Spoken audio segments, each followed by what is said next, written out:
Assalamualaikum warahmatullahi wabarakatuh. Kita kembali lagi di pelajaran Nahwu ya. Semoga kalian selalu dalam keadaan sehat walafiat. Amin. Ya.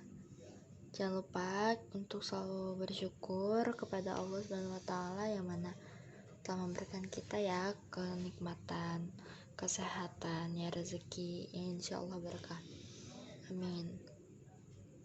Hingga kita bisa belajar ya kembali lagi di pelajaran Nahwu ini, dan semoga kalian bisa menangkap ya, menerima apa yang diajarkan oleh guru-guru kalian. Nah, jadi kita sekarang itu belajar lagi tentang kemarin itu kan tentang al-marfu'at sab'ah ya. Isim yang dibaca rofa itu ada 7 kan. Ya, salah satunya ada fa'il. Yang pertama dibahas itu fa'il sama naibul fa'il.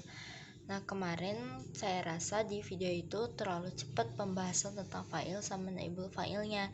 Jadi di sini saya bakal bahas tentang fa'ilnya itu lebih rinci lagi mungkin ya sama naibul fa'il, karena saya kalau kemarin itu terlalu cepat dan mungkin kurang dipahami gitu. Ya, jadi di sini saya mau menjelaskan tentang fa'il ya. Jadi fa'il itu apa sih? Nah, fa'il itu artinya pelaku atau orang yang melakukan sebuah pekerjaan gitu. Contohnya, nah ini dia contohnya. Qara'a Muhammadun al-kitaba, artinya Muhammad telah membaca buku. Nah, di sini kita bahas tentang fa'il. Fa'il itu adalah pelaku atau orang yang melakukan pekerjaan. Nah, kita lihat di sini. Ini kalimat ini diawali oleh fi'il, diawali oleh kata kerja, ya kan? Ya, kata kerja. Nah, apa sih pekerjaan yang dilakukan gitu? Qara'a, membaca. Jadi kegiatannya atau pekerjaannya itu adalah membaca. Gak mungkin kan membaca doang, pasti ada orang yang melakukan, ya kan? Ada orang yang melakukan pekerjaan tersebut, ada orang yang melakukan kegiatan tersebut. Nah, siapa yang membaca? Muhammad. Nah, si Muhammad ini namanya fa'il. Fa'il itu artinya pelaku atau orang yang melakukan kegiatan tersebut gitu. Jadi gak mungkin kan cuman qara'a, membaca buku. Siapa yang membaca buku? Pasti ada orangnya ya. Dan ternyata orangnya adalah si Muhammad, dan Muhammad ini namanya adalah fa'il atau pelakunya ya. Al-kitaba, Muhammad baca apa? Baca buku. Nah, kalau dalam struktur atau kaidah bahasa Indonesia ini diawali oleh predikat, lalu subjek, lalu objek. Nah, diawali oleh predikat dulu. Predikat ini kata kerja ya. Nah, subjeknya ini adalah orangnya. Nah, dan objek gitu. Bisa nggak pakai objek, kadang-kadang bisa, atau terkadang ada objeknya gitu. Yang penting di sini fa'il itu adalah orang yang melakukan kegiatan atau pekerjaan tersebut gitu, paham? Si fa'il ini dia itu jenisnya ada 2. Ada yang zohir, ada yang mudmar.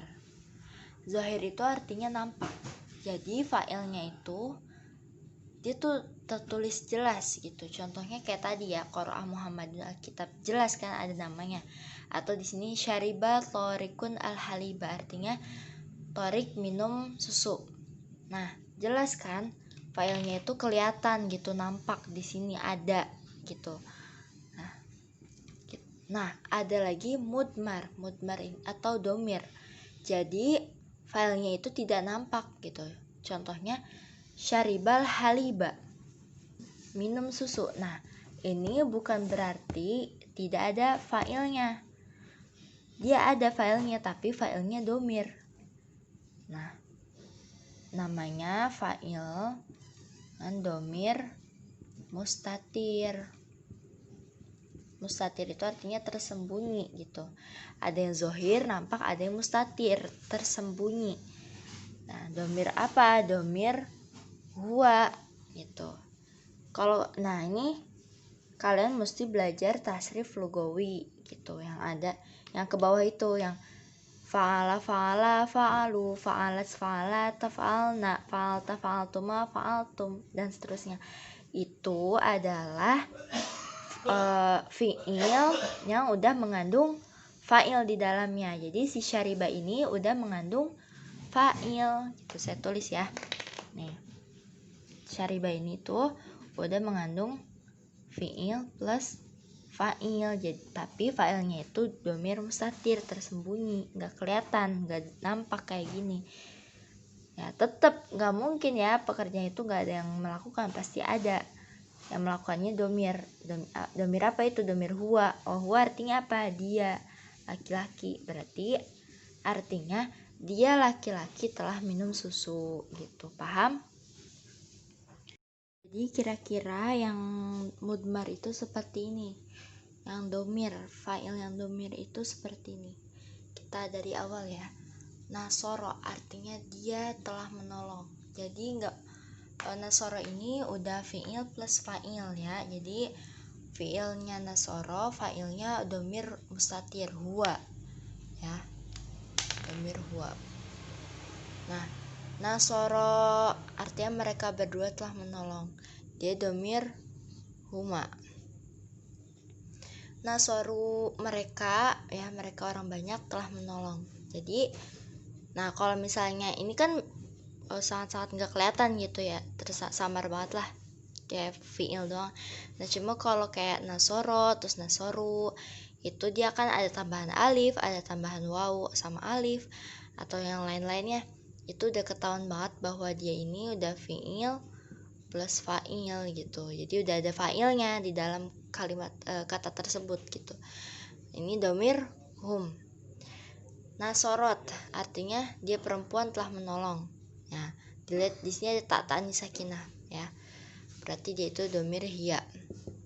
Nah, berarti nasorot ini bukan cuma fi'il doang, tapi ada fa'ilnya yaitu domir hiya.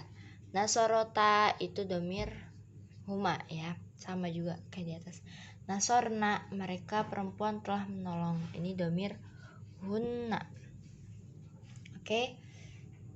Domir hunna. Jadi ini sinanya itu fa'ilnya gitu. Terus nasorta kamu laki-laki telah menolong. Ya berarti domir anta. Nasortuma kalian berdua telah menolong, berarti domir antuma. Nasortum kalian telah menolong, berarti domir antum ya. Nasorti kamu perempuan telah menolong, berarti domirnya anti. Nasortuma kalian berdua telah menolong, berarti domirnya antuma, sama kayak tadi. Nasortunna kalian perempuan telah menolong, berarti domirnya itu antunna ya. Sama yang terakhir nasortu. Nah nasortu ini artinya aku telah menolong. Jadi kalau misalnya mau bilang aku udah nolongin dia gitu, misalnya aku udah nolong, aku telah menolong, bilangnya nasortu. Jadi situnya ini adalah fa'ilnya. Nah nasorna kami telah menolong, ada tambahan na. Ini ana yang aku, ini nahnu gitu. Jadi mentang-mentang ini ana ya, domirnya domir ana, tapi fiilnya tuh bentuknya nasortu ya, bukan nasorna, paham? Nah dicatat di ini ya, di buku tulis ya.